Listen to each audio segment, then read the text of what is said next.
We are curious. Tell us about the spiritual world.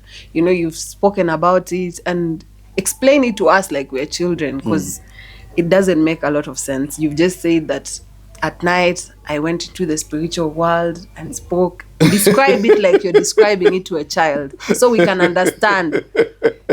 What are the everyday habits that we human beings do unknowingly that open us to spiritual attacks? That's very good. There's so many. First of all is doing sin. If you do something bad, you open the doors for you to be attacked, because you give the spirits the justification to attack you. That's time. I can use iris to read people. Sometimes I use time. When you come to me at this particular time, I know exactly what you're suffering from. So those are knowledges. I can say everybody can study, everybody can be taught, anybody can master those knowledge. It's not about power, it's about knowledge. But by using that knowledge now, you can attain Wasted money. A lot of money. Okay. When she came to me, somebody showed me, she said, I've been to so many countries, I've seen so many specialists. Do you think this guy can help me? And I understood. I said, okay, don't worry. Let's do this. Okay, tell me your story before you went you got married and everything. That story gave me the answer without even checking into the spiritual realm. She took somebody's husband. Oh. You see, and that the woman that the husband is taken, she went on do some stuff. Like complaining to God or to her God or to whatever you can call.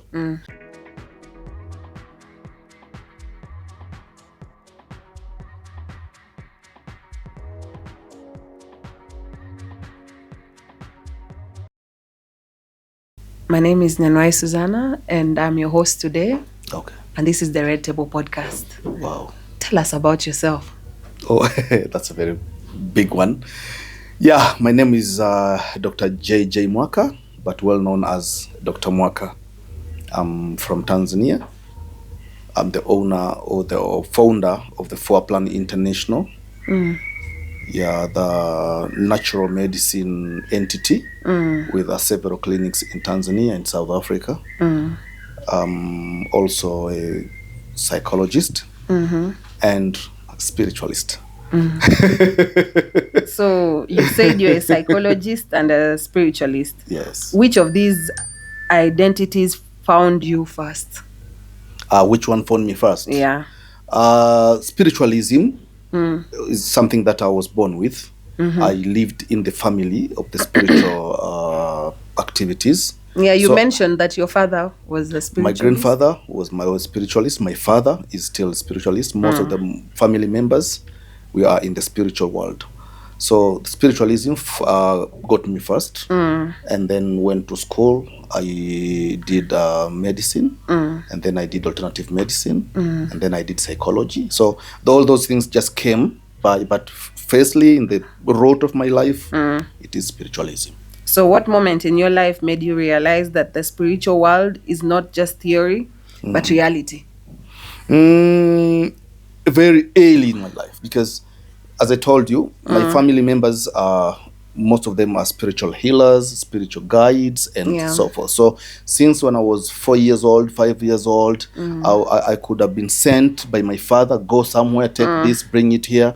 Okay, somebody has came home, she has this problem. Okay, go to the river, fetch water, but fetch it in this way, bring it home. So you were trained from childhood? Yes, like you are sent, but you're learning in the process. Yeah. So in that time, when I get to, I remember 8 years old, that is when things started to be like practical now, because I could have been sent, do things happens before my eyes. I realized, okay, there is another world apart from this world. Yeah. That was when I was 8 years old to 9. Talking about worlds, Mr.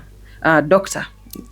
Mwaka, cannot forget that. So, in one of your videos, you talked about the underworld and the hidden knowledge. Yes. And tell us, what is the biggest misconception people have about witchcraft? Oh, yeah, a lot. One of the misconceptions people have about witchcraft is totally bad. is totally wrong. It's totally You use the nonsense. gun It's as totally, an example. sorry? That a gun can be harmful. Even And also even a can- knife. If you have a knife in your house, it depends on how you use it. If you just use to stab people without no reason, the knife is bad. You can call it bad, but you are the bad person. If you have a knife protecting your family with, you cannot be a bad person. So witchcraft is the same thing. It's just a knowledge. Witchcraft is knowledge. Yeah, and if you don't know that witchcraft is knowledge, you can refer to the Bible, you can refer to the Quran, that witchcraft is knowledge. People can be taught witchcraft. So it's a knowledge that can pass from one person to another or one generation to another. But bad thing is, some other people, they used it in a wrong way.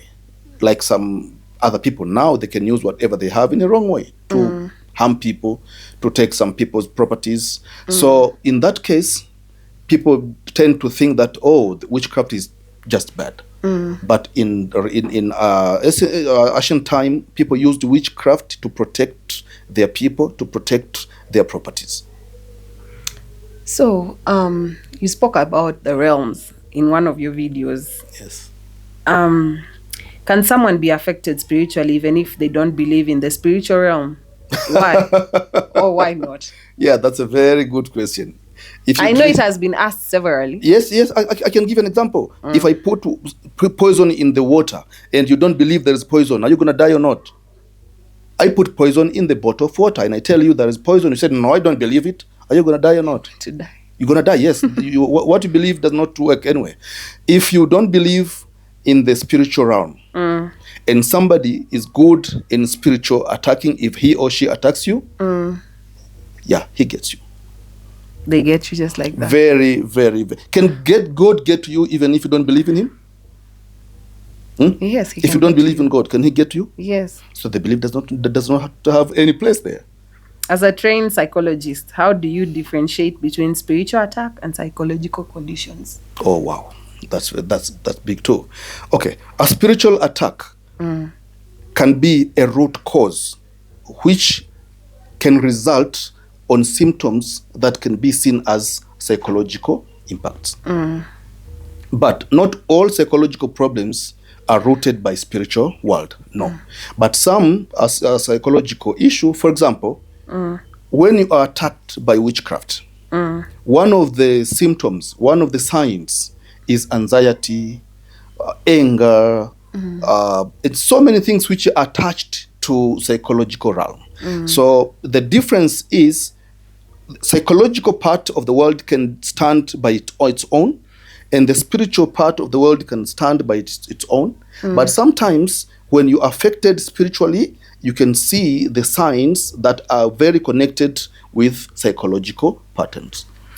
Do you think the modern psychology that you've studied in school ignores the spiritual dimensions of human sufferings? Yes, in one way. In one way. Tell us. Yeah. Most of the psychologists, like I, we think whatever you're thinking of can affect in your life, in your daily life. You think you have been attacked, you keep thinking, you can get the signs and symptoms like those who are getting people who are really attacked. So we tend, as a psychologist, we think all these spiritual things are just imagination. But the issue is, we psychologists, we still believe there is God, who we cannot even see, and we don't say that being God there is imaginary.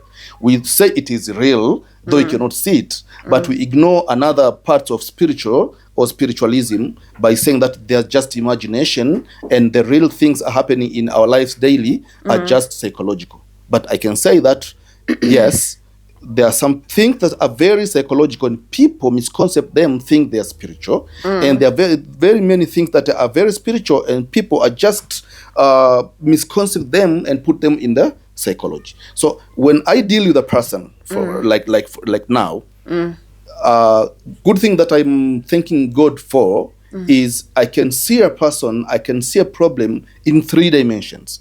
I can see in a physiological aspect because I'm a doctor, but also I can see it from a psychological point of view because I'm a psychologist, but also I can see it from a spiritual aspect of it. So that's which that thing adds me some It's an advantage. Yes, because some people can come and see, oh, I've been witched, whatever. And when I speak to him, I realize, no, there is no witchcraft here. There is no any spiritual attack here. It's only psychological issues. So I advise and I counsel according to psychological laws. But some comes with the psychological issue. I'm depressed, whatever. But when I sit down and I look with the third eye, I realize, no, this is not normal psychological problems. It's a spiritual one. So try to solve it spiritually. Go to the church or go to your sheikh, whatever it is, and then things goes well. Okay, so you mentioned about your clinics Yes. around Tanzania and South Africa. Yes. How does spiritual wellness integrate with physical healing in your practice? Oh, yeah, that's good. Honestly, all those clinics, they're totally physiological activities. I'm a gynecologist. I deal with women problems. I can call gynecologist, but as long as it's coming from a naturopathic aspect, I'm gynecologist. So all clinics are dealing with women problems, the women who cannot conceive, for example, men who cannot impregnate their women, but they're totally physiological.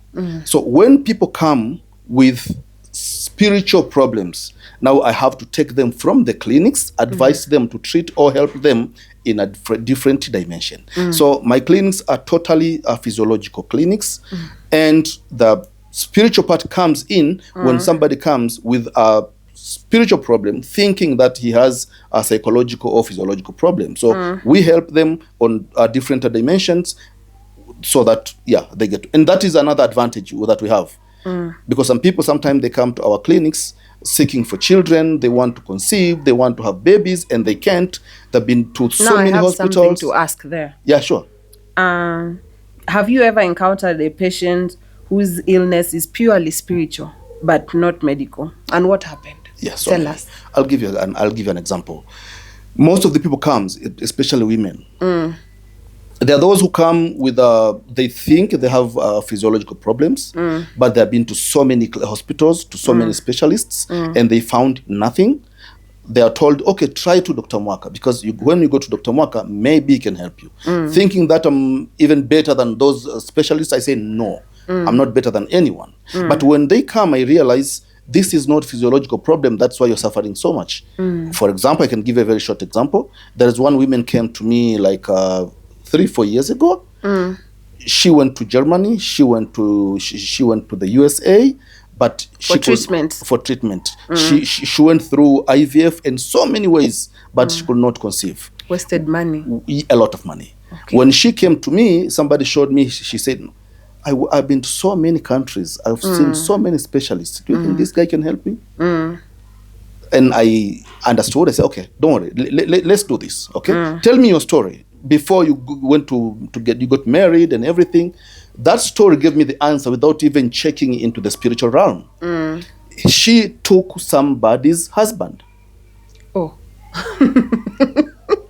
You see. And that the woman that the husband is taken, she went on do some stuff, like complaining to God, or to her God, or to whatever you can call. And then now the karma went back to that lady.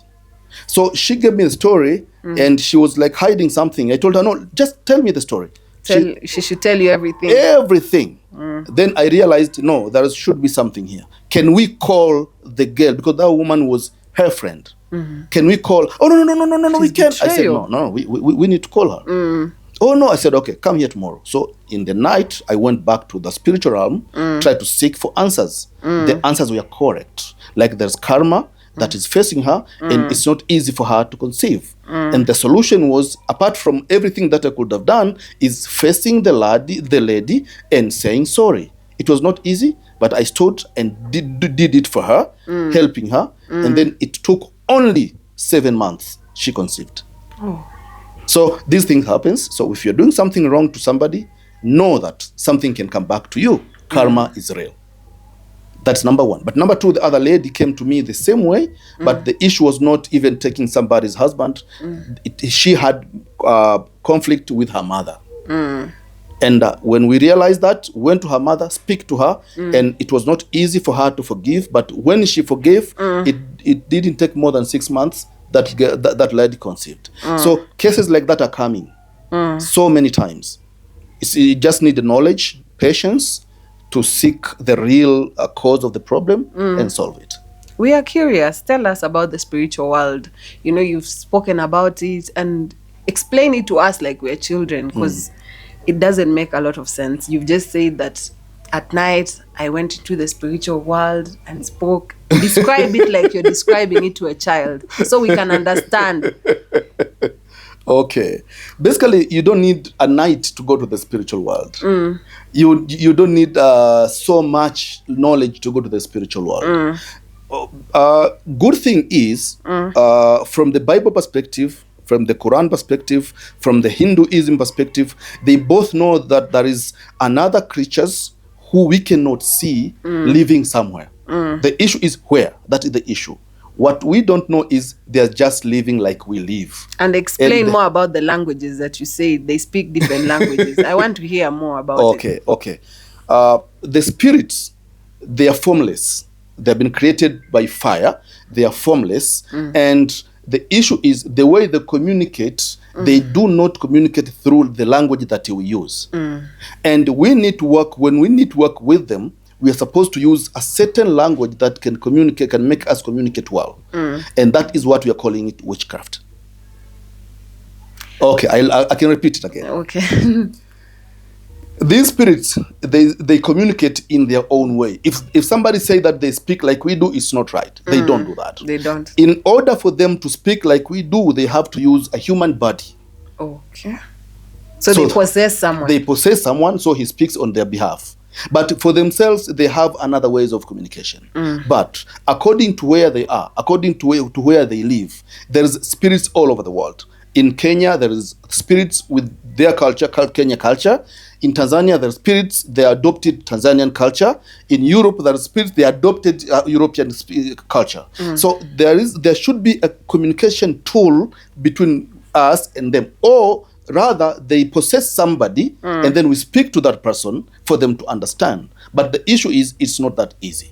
When they want to possess somebody, it might take them 10 to 14 years to be able to possess somebody. It's not easy for the spirit to possess a person. It's not easy. People think it's easy. It's not.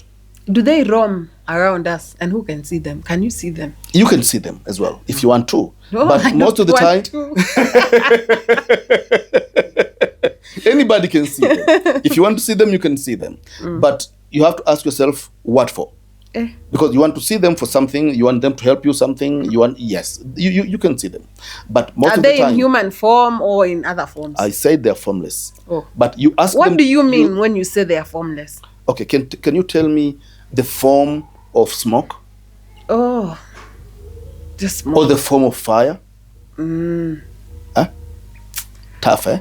Yeah. So tough. they are formless. But if you want to see them, you can ask them what form you want them. You want to see them. I want to see you in a human form. I want to see you in a goat form. I want to see you in a camel form. That is how they come. I want to see you in the tree form. But most of the time, most of us, what we adopted, we call them to appear in a human form. But most of the time, when they do that, they cannot stay in that form for so long. So they keep changing. Yes, they don't have the ability to stay in a human form for so long. And that is something that they crave. And Dr. that is Mwaka, sacrifices. I have a very, a follow-up question, a very important one. They are talking about the spirits. There are children who claim to have friends who are spirits. Yes. How is it that these children are able to see these things? I'll give a story. Because these children don't ask that, can I see you? They don't. They just have a friend who give you a story. Okay. This is a very interesting story because it is about me. When I was 4, 5 to 6 years old, I had friends. And the way that I had those friends, I'll tell you now, it's normal. The time I come from home, maybe I'm sent to the shop or somewhere. Most of the time when I went to markets, I was coming from home, and when I look back, I used to see 4 white men. White men? White men. White, Neski. White, yes. Okay. And at that time, in our village, there was no those kind of men. You cannot see a white man in our areas. It was only you with friends who are white. And now listen to me. So I could see those people, and I go to the market. When I look back, they're there. When I'm coming back, they're there. When I'm getting in my house, I look back, they're there. Do they say anything? Nothing. Oh. So I used to tell my brother, you see, I have my friends. They always accompany me to the market. And this is what has been happening. When I come from the market, I see them out of our house. There was something like a bench. It's not really a bench. It's a sand bench. They sit there. So I run fast in my house to call my brother. I want to show him. I run fast. When I come back with him, there's none. And he would just say, "You're lying. You're a liar." So it was pissing me so much because I really saw them. And that time I was saying, I saw Mzungu. You see, every white person, we knew that it was just Mzungu. But I came to realize there was no really Mzungu. There was not much of Asians, something like that. So I was telling my brother, I have my friends. They accompany me to the market. When we come back, they left. They stay outside. Can you come and see them? When he comes, nothing. It happened like so many times. When I go to 8 years old, they disappeared. That is when I came to realize that no, it was not any person, it was just spirits. Because when I came at that age, I could now call them, talk to them, and then they could go. When I get to 14 years old, I remember they could not come. Only way I could have called them, that brother is the witness. We used to call them in a glass of water or a plate, water in the plate. But in that time, we had to use children. Under 8, under 9, we call like wherever we go, we call like 5, 6 children. We call these spirits in the glass of water or a plate, and then we ask them to look. Out of those 5, 4, at least 2 will see. And then we say, okay, others, you can just go. We give them something, and then we use these 2 who sees every time that we want to speak with these spirits. That was the easier way to speak to these spirits wherever we want. So again, I say, children under 8, yes, most of the time they have this power to see another world. But when they grow up from 12 to 14, seeing what sin is, disappears. Why? Another story for another day. Okay. We've been talking about the spiritual realm, before we spoke about the spiritual, those spirits. Okay. You spoke about, in one of your videos I watched, you spoke about the law, the one law of the spiritual realm, laws of the spiritual realm, not one. Okay. There were laws. And what is one of those laws that every human being should know? Let us in on your world, on what you're doing. Okay. Laws, there's so many laws of spiritual realm. But one of the laws that we need to know is we need to do things in the physical realm to attain certain power in the spiritual realm, so that can help us in the physical realm. Should I interpret that? Interpret. Okay. Let me put it this way. You want something to happen in your daily life. You want something to happen in a physical form. There are things that you can do within the physical realm that can have an effect in the spiritual realm that will produce an answer to the physical realm. Okay, like how Christians fast, pray, in the physical. Something like that. Okay. Something like that. But I'm using the little knowledge I have. Yes. Yeah. No. I'm with you. I'm trying to make it in such a way that everybody can understand. For example, the way Christians and Muslims fast. It is very, very, very good. But most of the time, it's not enough to make an effect in the spiritual realm.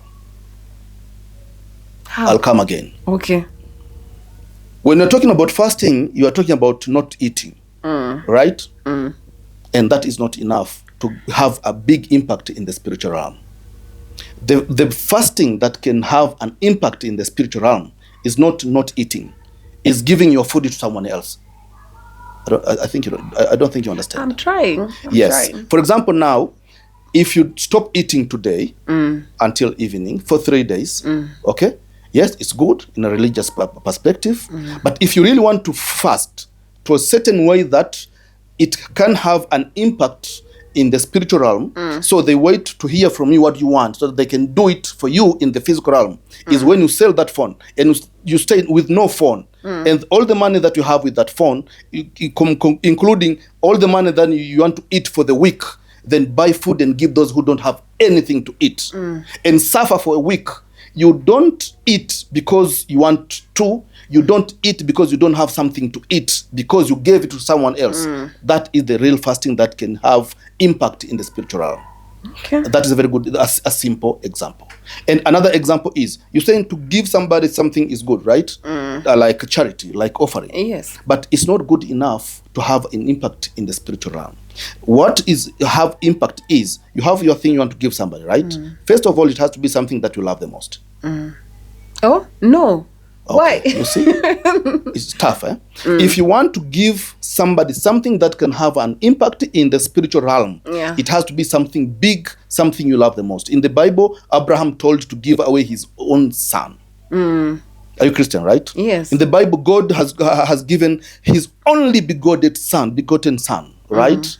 That is the example that if you want to give somebody something that can have an impact in the spiritual realm, you have to give something that you love the most. Oh, like you said when Jesus told the other person, sell everything you have. Sell everything that you have. It's not easy. It's Abraham not. is told, give away your son. It's not easy. But now when you want to give a charity, you choose something that you tired of. Can do away with. Of course, it's good, but it doesn't have impact in the spiritual realm. That's why witchcraft members or witches, what they give is crazy.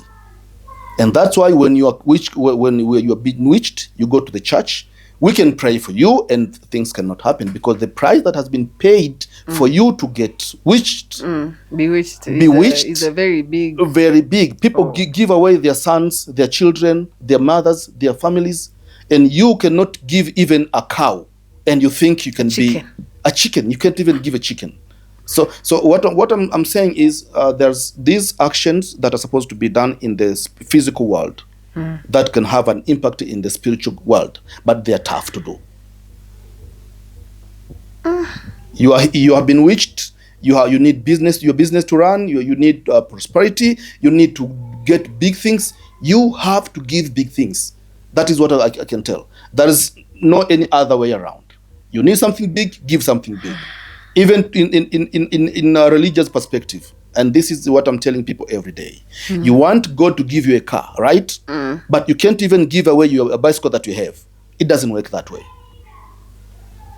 You'll come and blame pastors, you blame apostles, you blame prophets, but the reality is sheikh and monks. But the reality is, if you want to receive a miracle, you have to start doing a miracle. Okay. God is transactional because God is not doing anything now. He has done everything already. Everything is already on the chart, on the map. It's already programmed. It is, you have to do this to get this. Do this to get this. It's already programmed. God cannot be busy doing anything for us. If I am rich, I can't be busy doing anything because I have the people around me, right? How can you say God is busy? If we can make a small system, do you think God cannot make systems? He can. He has systems. You don't need to touch him. You don't need to go to him. There's already there. Everything, like in the Bible says, if you believe. When you say you don't need to go to him, so we don't need to pray. That's not what I mean. What do you mean? Praying is one of the ways of pressing the buttons for things to happen. Praying is one of the programs that God has put there. So we are going to him, not for him to do things. He's done things already. The Bible says God knows you before you are in your mother's womb. God knows everything that you want, everything that you ever wanted. God already knows, and he has already programmed the answers for that. So it's only you to know where to press the button. That's all. That's what I'm saying. So if you pray in a proper way, things will just happen. Talking about prayer, Dr. Mwaka. Yes. Why is it that some prayers go unanswered? Why do you think? Not some, Okay, most. Okay. Personally, I believe my prayers are answered, but this is a question my friends. Now I can tell even your prayers are not answered. Okay. No, I can because if your prayers are answered, can you please pray for us now so that we have bigger studio than this in the next 7 days? It will take time. Oh, see, that's the escaping God's ways. timing. That is the escaping words Those are escaping words, and we know that. We know those words, so don't worry. We are used to those. Those are escaping words, like God does not lay, does not. So no, His no, timing. His timing, yes. But if you are praying for something, it has to be His timing or your timing. His. Then you are not praying. Just wait. Why are you praying? Now, if it is His timing, why are you praying? You are praying to have a good job before you get old, right? Or you want it when you are 70 years old. Hey, can't work. So it is your timing, not His timing. It is your timing. You want to have a child, right? I don't think you want to have a child when you are 80 years old, right? So it's not His timing. It is your timing. So my point is, most of our prayers are not answered because we do not believe enough. Our faith is not enough. We do not have faith. It's not good, it's a shame, but it is the reality. We do not have faith. If I tell you now, do you believe that God can give you something better than what you have now? Do you? Yeah. Can you give it away now? See? It would be a bit difficult. I'm that human. that is why I'm saying our faith is not enough to make miracles. Because if you are supposed to get a car, you are supposed to be ready to give away the bicycle that you have to someone who don't have. Most of us, we don't do that. Can you tell me somebody who has ever gave away his house and sleep in the streets? But I can assure you, there is no one ever who has done such a thing and God leave him homeless. Nobody. If you give your house away in the name of God or in the name of Jesus, just give it away completely. God will never leave you sleep outside the house. Never. It has never happened. Because if you put that enough faith to give away everything for God, it is not about God's timing.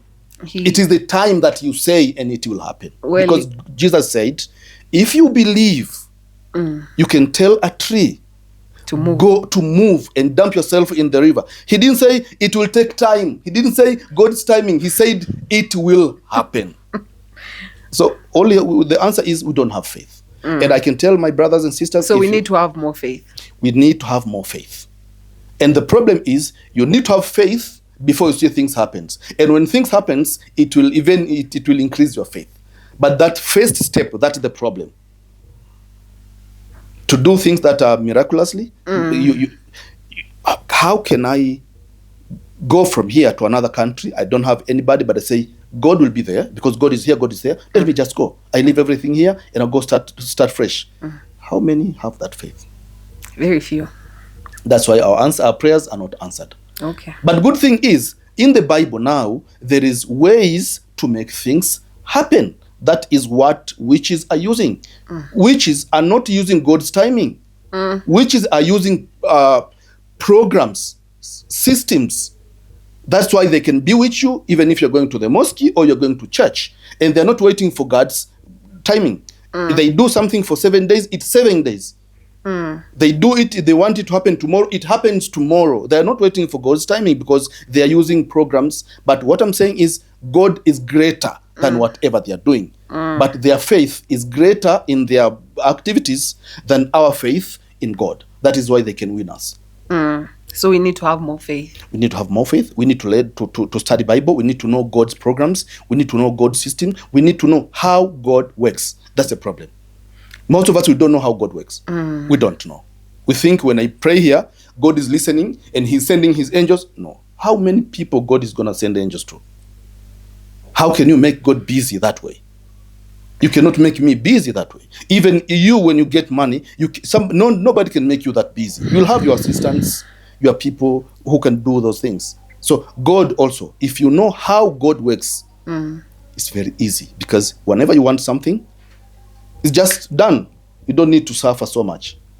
But the issue is when you know how God works and you make things happen, people now will say you are using devil's power. Okay. Dr. Mwaka. Yes. In one of the YouTube videos, you said that there are things that are rarely talked about in the spiritual world. What is one truth about humanity, about the humanity? No, let me rephrase myself. Okay. What is one thing about the spiritual world that humanity is not ready to hear? That was how I wanted to put it. Yeah. So tell us, what is that thing that we are not ready to hear? Okay. It's tough. Most of us, we don't need to hear something that is against our religious beliefs. True. Yes. Because if I'm to tell you now how God works, how miracles happens, and which is completely away from what we believe from the religious perspective. Yeah, I also found myself not agreeing with most of you the things.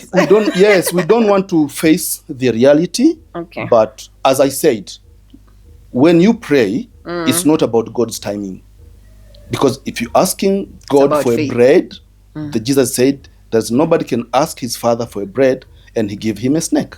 So if you ask God, I want a car next year, it has to be next year because he's my father. If it's not next year, it's not about God, it's about me. There's something that I should do to make sure it happens in next year. But most of our religious leaders, they tend to say, I pray for you, but wait, it's going to happen in God's timing. But that's a escaping route. So this is what people don't want to hear, that when I'm saying that you will get healed, but in God's timing, you will be prospering, but it has to be that's an escaping route. I'm sorry, but that is the reality. There is nobody has ever touched Jesus' cloth and get healed after tomorrow. Everybody that Jesus touched, it is instant. So if you are blessed, if you are using Jesus' name, anything you ask for has to be instant. If it's not instant, it's not about Jesus or God, it is about you. So go back to your Bible, go back to your sheikh, try to learn more. That's the reality. When you ask God something, it has to be instant if you have enough faith and you follow the proper channels. What is the most shocking thing you've seen, you personally, in the spiritual realm? Shock us. Shock your viewers, shock me. No, I can't say it's because I see so many things so many times. I don't know. I can't say which one is shocking, which one is. Let me remember. Okay, we can continue. Yeah. You can tell us when we go. What are the everyday habits that we human beings do unknowingly that open us to spiritual attacks? That's very good. There's so many. First of all is doing sin. If you do something bad, you open the doors for you to be attacked because you give the spirits the justification to attack you. That's number one. But in the daily lives, keeping old things, keeping open stuff, for example, buckets, old mirrors, old clothes, old books, those are the ways for the spirits to start communicating with other spirits to be able to attack you. It's like if I want to burn your house, if you have a petrol inside your house, it's easy for me to burn the house, right? You get it? Yeah, if you have gasoline tanks in your house, if I want to burn your house, it's easy for me. I just need a light. Yeah, but if there is none, it's not easy for me. I have to bring the old things, mirrors. All the things, broken mirrors, broken like glasses, broken cups, broken plates are not really good to keep in our houses. We're supposed, at least you can have a empty space. And if you have clothes, most of the time, give them away. Have new ones. The old ones, give them away. I'm not saying that charity is about giving away old clothes. No. Charity is about giving the new ones.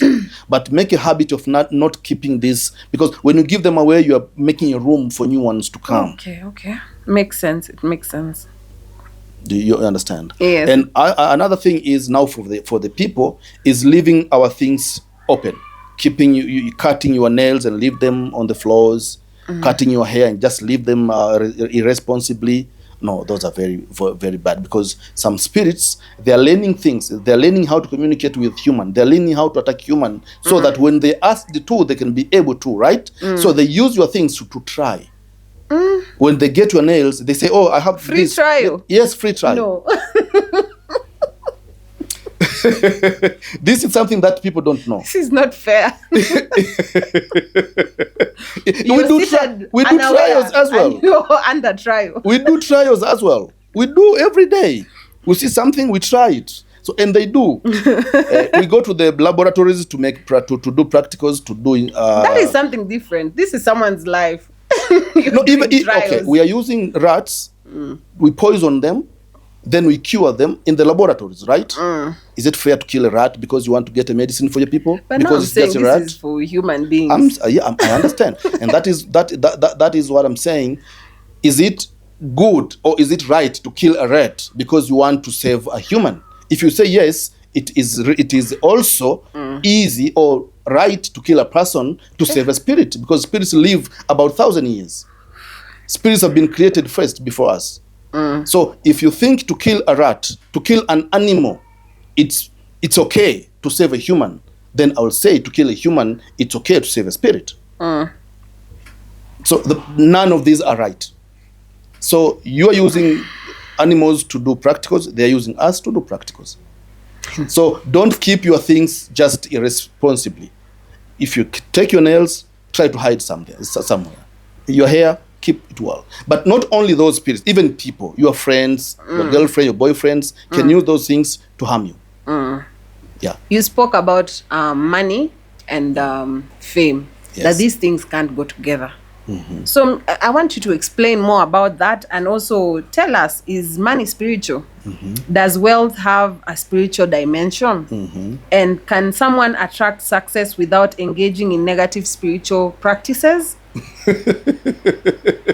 We are curious. We want to know. When you say negative spiritual activities, what do you mean? Death, blood, shedding blood. You know, there are people, and human blood. When Jesus was given as a blood, was it negative spiritualism? That's a different case. Okay, when Abraham gave his own child as a blood, was it a negative? No, that is God. That is God's command. Oh, that's God's command. Yeah, it was a different. I didn't think you would bring these examples. I was not prepared. No, I want to make things right. You see, these misconceptions have to be corrected, right? There's no such kind of saying negative spiritual activities. So you think bloodshed, like let me say you kill someone to get money. You know, we've heard of stories of people killing other people, like a relative. You want to be rich, bring your little son. Yes. You want to be rich, your sister, your mother. You know, I'm thinking those are the negative ones. I don't know if there are other things. I want you to tell me. Okay, let's put that way. Let's take it the way you want us to take it. All I can say is giving people away for the sake of money, that is happening every day, and that is the easiest way to get money. If you can give a person, if you can give your relative, if you can give your parent, if it's easy, the easiest way to get misfortune. Why? Because this blood is needed underworld for them to be able to acquire or to possess human. They are ego. They want to possess human. They want to be in a human form for some time. Sometimes they want to engage with human. So they cannot engage with human if they can't stay in the human form for so long. So they need some things from human body for them to be able to stay in the human form for so long. So they want it. So that this spirit, that if you give them a person, they can give you anything that you want. They can go and steal wherever it is to give you whatever you want. So to give a person, to give a body, it's easy. It's an easy way to get money. But I can say, no, it's not good to give a person. But what? Okay, let me put this: if you are 100 family member, and somebody says, no, I'm going to dump myself, to kill myself, or to go to the mining. If I die, no worry, I die for you guys. And if he dies and you get everything, is it bad? I think it's to sacrifice one person for the whole family. No, it's not bad. It's not bad. Basically, a person is just a drunkard. It's just he doesn't bring anything good in the family or in the society. No, I will argue to that. No, life is beautiful. Life is I beautiful. feel everyone deserves it. Everyone deserves it. What if he ruins himself? Then it's on him. Okay, but no. Let me put it. It's not good to give away a person. It's not good to kill. That's why, and in this knowledge, there is a substitute. Yeah. And this substitute started from the Abraham. He were willing to give away a child, but God changed it and gave him a sheep. His faithfulness for God. He was willing to Yes. give anything. Can you to give? God. Can you give anything to God? I wish See. I had something to give. That's why.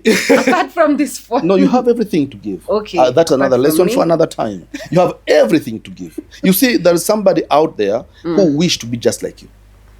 True, It's a dream. His dream is to be like you. You think you have nothing. That is what you think. But there are people in the village, they wish to be in Nairobi. Just being in Nairobi is their dream. Okay. How many of them are you helping now to get there? Because it's not very hard. Yeah. Just 1,500. So those are the things that we're supposed to do. But coming to the story of prosperity, fame, and money. It's easy to get money. It's easy to get fame. It's easy to prosper by using proper methods and proper channels. Some of those channels, people think they are negative, as you said. Okay. But most of the time, they're not negative. It's just using methods and principles of God. Life is all about principles. But most of us, we are lied. Like, you just need to pray and things will happen. You don't need to do anything, which is wrong. No. I feel like you do your part and then God does his part. God has done his part already. If you do your part, things will happen. If things don't happen, that means you did not do your part correctly. Okay. So okay, spiritualists like me, when you come to me and you want money, the procedures that will go through, you might think are negative, but are proper ways of making things happen. Because even in the Bible, in the book of Exodus, God asked people to take a certain kind of cow, slaughter it in a certain way, burn it in a certain way, keep the ash in a certain way, so that ash can have this power. So those are the procedures. Okay. They did not have to ask God for anything because he has given them everything they want to do. So when we do things to make people rich, when we do things to make people prosper, when we do things to make people famous, we are following the procedures that are in the Bible. But because we have been blinded with these religious lessons, we think it's totally wrong, it's totally negative. But most of the time we are using the teachings that are in the Bible or in the Quran that people are not willing to hear, because we think like it's just we need to go kneel down, pray, and things is happening, and things are not happening. Okay. Well, there is something else I would like to ask you about. I can call them fortune tellers, but I don't know what they are. Our viewers will tell us if they know. But there are people I have seen that drink coffee, and then there's the dark part of coffee that is down. They turn the cup upside down. It's usually like a glass cup. Yes. And then they use that cup to read the person that drank the coffee. They'll be like, now your future is like this and like this. So tell us, what do you think about the fortune teller? Okay, no, it's not about what I'm thinking. It's about what I know. Okay, tell us what you know. That's a knowledge. That's a very deep knowledge. It's reading the patterns, the coffee patterns. Just like everybody knows that every person is unique, has got a unique fingerprint, has got unique iris pattern. Like 20 years ago, I've been practicing this. I've been reading people by using their iris. But when I went to school, and I went to college in China, I realized there is a practice that is called iridology. They studying iris to know some physical problems. So that is when I came to connect. Oh, it is working this way. So as every person has got a unique fingerprint, every person has got a unique patterns of a cup when he drinks or she drinks coffee. When I take a cup of coffee, I drink and put it down, and you take a cup of coffee and drink, you put down, there will be very different patterns of coffee. So people learn how to read those patterns, and those patterns are coming from your heartbeats, are coming from your deep spiritual realm. So when you drink a cup of coffee, and those patterns that are remaining in the cup, they're showing so many dimensions of your life. So it needs a person to have that knowledge to read. But the problem is, most of those who are tending to be fortune tellers, most of them they don't have that knowledge. A very few have that knowledge, and for those who have that knowledge, it's more than 95% accurate. But I'm saying again, most of those people, they don't have that knowledge. I use, for example, I can use palm to read, because everybody has got unique palm pattern. I can use iris to read people. Sometimes I use time. When you come to me at this particular time, I know exactly what you're suffering from. So those are knowledges. I can say everybody can study, everybody can be taught, anybody can master those knowledge. It's not about power, it's about knowledge. But by using that knowledge now, you can attain powers. But that is knowledge. Most of them use that, but some, they don't have that deep knowledge. They just pretend to get money, to get people. That's all I can say.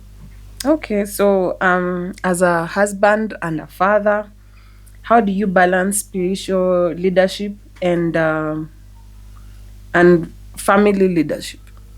Oh, yeah, that's a very good question. We are living as a family, and in my opinion, sometimes I don't need to lead nobody. I need to train people to lead themselves. So my family knows how to lead. Even a child know how to take his pace. My wife knows how to lead. Even when I'm not there, they know how things are supposed to go. So it's easy for me to live my life.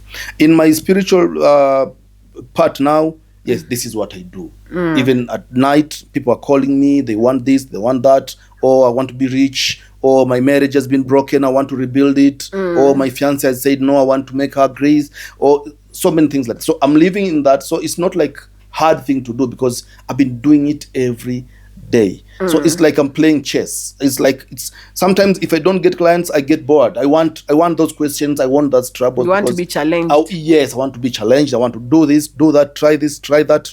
Sometimes I get something new, I have to try it on a person. Yes, I do sometimes. Sorry, not everybody, but sometimes yes. Sometimes I have to try things. So, Dr. Mwaka, what is the biggest sign that someone is being called into spiritual work?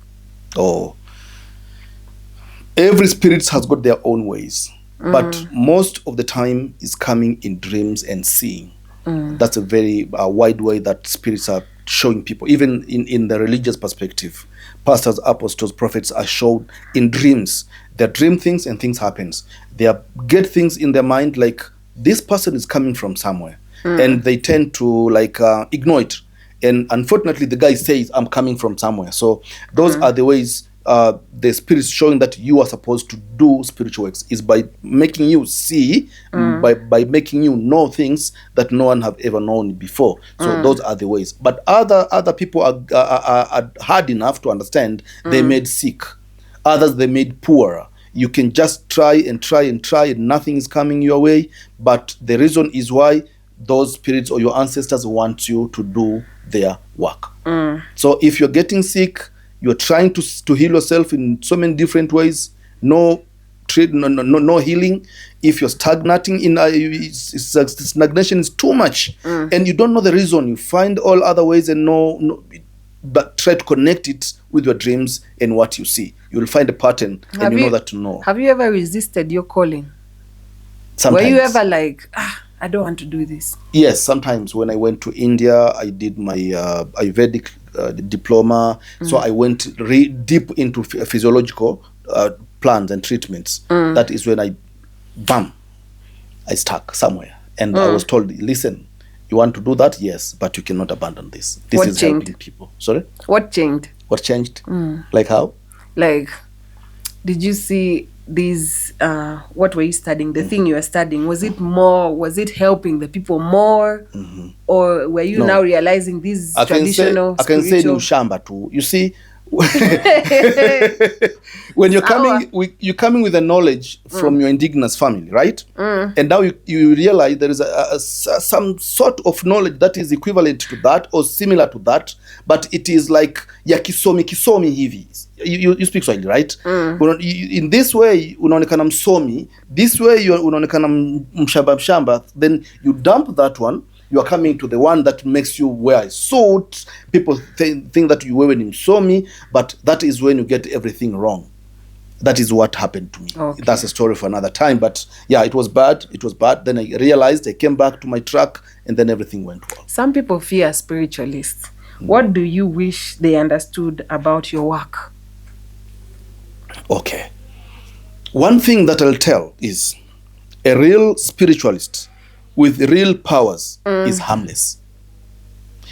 If you see somebody says, I'll do this to you, I can do this to you. No. He's not he doesn't really have that power. When you become powerful, you don't do nothing. People can come and slap.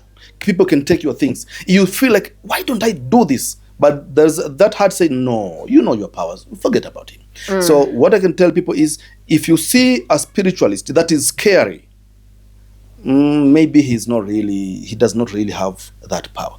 The spiritualist with that power, most of the time, they just humble. They can tell you when they're teaching you, but in other way around, they're just like they know nothing, they have nothing, they cannot do nothing.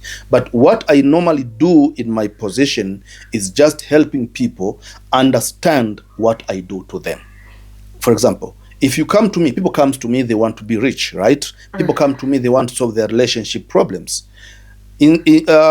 Instead of just doing things and make it happen, I try to make them understand what I do so that it makes peace with them. Okay, I help you to make money, yes, but this is what I do. I first do this is the second stage, this is the third stage. When you tell them money, all the stages. Yes, all the stages. Make them understand, because most of people, they don't understand the spiritual things. So I try to make them understand. You want money? Yes. How long? Okay, when do you want money? Oh, I want money this year. I said, okay, you can get money this year, but these are implications. You can make money next year or in 5 years. These are the implications. But what I do is 1, 2, 3, 4. So they go understanding what is done exactly. Apart from other spiritualists, they don't do that. You come to me, you want money, I do my things, you get money, and goodbye. But you don't know complications that can come later or implications that can come later. That's the difference. You have traveled, you've gone to China, you've gone to India, South Africa. So many countries. Do you believe Africa is more spiritually active than other continents, and why? That's a very tricky question. Africa itself is the mother of spiritualism. And because we have not abandoned our culture that much, we did, but not like our other people, not like Europeans, not like at least Indians and Chinese. They keep their culture, so they are too powerful as well. So I can say the power of Africa comes from the location of where Africa is, comes from the history that even in religious perspective, people believe that heaven and the heaven is Africa. And you can see the history. The old people once lived in Africa. So what I can say is the location of Africa, from how the world or how the earth is rotating the sun, the location of Africa make it have so much spiritual powers. So culture is coming, but the location of Africa, and that is when we come another day to teach people about zodiac signs and horoscopes. Maybe we can talk about that in that time. The location of Africa, I can tell again, the location of Africa, it makes it so spiritual powerful because of where it is. And then the culture now is coming. Others are abandoning their cultures. We do not. People think we do, but really, most of us, we don't. Some cultural activities are still there till now. I'm going to take us back a bit when you spoke about spirits. There are times, personally, and I know there are a lot of people out there too, who have felt something they cannot explain. It's just a shift and you feel, what has just happened? Yes. I don't know if you've ever felt yes. it. What is this? What is this thing? Can you explain it? Because we may be here and it's the spirits walking around us telling us hi and they want to be friends like how they were your friends. And we don't know. I will explain it in 3 dimensions. First of all, you can feel like you don't know what is happening simply because there's a change of heart beating in your heart. That is physiological. Okay. Sometimes you can feel like something is happening and you can't explain it because you have been tortured psychologically. You think like people are chasing you. You have been thinking like that enemy can come to me. And then at some point, something can happen and you cannot explain because you're very taken psychologically. But sometimes, yes. Sometimes some spirits are trying to possess you. And when they try to possess you, they can try as many as 100 times, as 100,000 times. So sometimes when try to possess you, I should rebuke it in Jesus' name. Like if I feel like if that. you really have faith in Jesus' name, if you really have faith in Jesus, I do. that's a problem. Oh no, I don't think Our so. dear But viewers. try, no, keep it, keep it up. Everybody can keep his faith to Jesus, yes. But okay, yeah, sometimes the spirits are trying. Okay, let me tell this: when somebody is trying to bewitch somebody, there is trials. My fellow brothers and sisters, listen. These spirits are trying so many times. They try maybe at 1 p.m. It doesn't work. They change timing. They try at 2 p.m. It doesn't work. They change the day. They try on Mondays. It doesn't work. They change the day. They change. So it's about trials until they reach to you. So those things are happening sometimes when they fail or when they win. If they manage to possess you, you'll feel something in your body. You cannot explain it. When they try and fail, you can feel something in your body that you cannot explain. So I can say that if these things happens, do not ignore them. If you're Christian, try to find a proper channel to pray. Not just praying. I'm saying proper way to pray. There is everything has got its own way to pray. For example, sorry, my fellow pastors, apostles, sheikh. You can see, for example, on Sunday, right? There is thousands of people. They have different problems. And a pastor can pray in one way. How come one medicine can cure all those problems? You don't believe one prayer can work for all those people? I will give you a very, very good example. In the book of John, when Jesus healed a blind man, he just put a spit on the sand, take that sand, put on his eyes. And told him to go wash? To go. Wash with a certain type of water, with a certain tool. I cannot go there, right? That was one incident. On another incident, a blind man came. Jesus just said, go and you will see. Your faith will heal you. That's the second incident. The other incident in the book of Marko, right? Jesus took a blind man out of the city, out of the village. He took his hand, took him out of the village, and then he just put his hand on his eyes and asked him, what did you see? He says, I see like trees. Jesus says, no, it's not yet. He touched him again, and then he saw. I'm telling you here, 3 different measures, 3 different treatments for the same problem. Now I'm asking you, if Jesus himself healed people with the same problem, but in 3 different treatments, how can you tell me now, with 1,000 people, 1,000 different problems, with one way of To healing? combat this, I feel like these pastors should walk to each and every individual. I've seen some in my church. They will come and ask you, yes, what do you want us to pray for you? Sometimes they call people forward. Come forward. And they will pray Other for you. problems, they don't need prayers. Other problems, even Jesus himself, other problems, he did not pray. He just said, I've given you in this incident. Jesus did not pray. He just put spit on the sand, took the sand, put on the eye, and tell the guy, go wash and will be healed. So what I'm saying is, sometimes we are putting problems to our pastors. We are not there to listen to them. We do not want to understand that every problem must have its own way of treatment. Problem is, we are very much into hurry that we just want to be healed now. Not every problem is being healed on Sunday. Not every problem can be healed on Mondays. There is timing for everything. That is what the Bible says. Okay. So what I'm saying is, if you want to pray, try to read the Bible, especially the Old Testament. It teaches a lot of things: how to pray, when to pray, how to pray for certain problem, how to heal this problem. It's very open in the Bibles, but we do not want to go there because I don't blame Paul, but he just made things to be like very easy. You just need to pray and it will happen. While we are praying every day and things don't happen.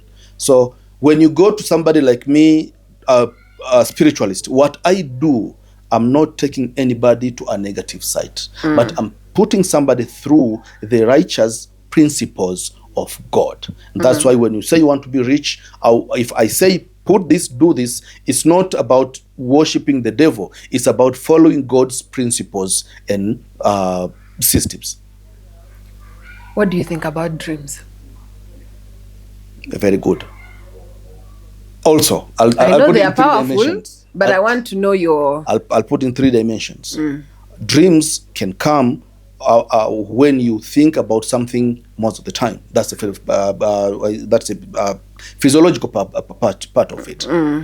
But also, dreams are messages from Almighty God, from His servants, from angels, from ancestors. So they are messages. The problem is, how can you differentiate the dream that is a message and the dream that is coming from the tiredness? And there is also forgetting dreams, because it can be a message or something serious and you forget even before. That is when I'm saying now, if you're very well protected, you cannot forget a message. When you're forgetting, when you forget a message, that means that message is very powerful, that a devil does not want you to have it. He tried to manipulate that message, because if you get that message, maybe it will be beneficial to you. And sometimes people are sending spirits to you. So when you get any message, they make it to disappear. Because if you understand the message, then you can cure yourself. So I'm saying most of the time, dreams are messages. Sometimes God wants to warn us from something. Sometimes God wants to show us direction. Sometimes God wants to make us understand something. And when I say God, try to understand me. When I say God, I'm not saying God is coming from His chair to talk to you personally. God has got so many messengers. God has got so many servants. God has got millions and millions of angels who does things on His behalf. So when I say God, I mean the angels, the servants are doing that, but on behalf of God. Okay, so Dr. Mwaka, as we are concluding, Yes. if you had one message to leave for your viewers today about the spiritual world, what would it be? I would say, get protected. God has never created a broke man, created a sick person. God has created us for good. He wanted us to have good. Only devils changes these things. So get protected, get well understanding, a very good understanding of yourself. Try to do good things in proper way. If you pray in a proper way. If you ask help, ask in a proper way. Let us try to follow God's principles to achieve whatever we want to achieve, because they are already ours. God already put everything for us in this world. We just need to follow the proper channels to get whatever we want from God. That's what I can tell. So if somebody says, I'm going to a spiritualist, please don't misjudge and think a spiritualist must be working for devil. Sometimes their pastors are working for devils. There are spiritualists that are working for God. And if you're calling yourself a spiritualist and you're not serving God's purpose, you are not a spiritualist. Thank you for sharing your knowledge today. I hope we've learned something. I personally have learned something. Thank you. And we hope to have you next time. I'm guessing our viewers will have some questions. Of course. Things they would like to ask and know. Yeah. And guys, subscribe, like, share. Thank you so much for Thank joining you very us. much. Thank you. That is it.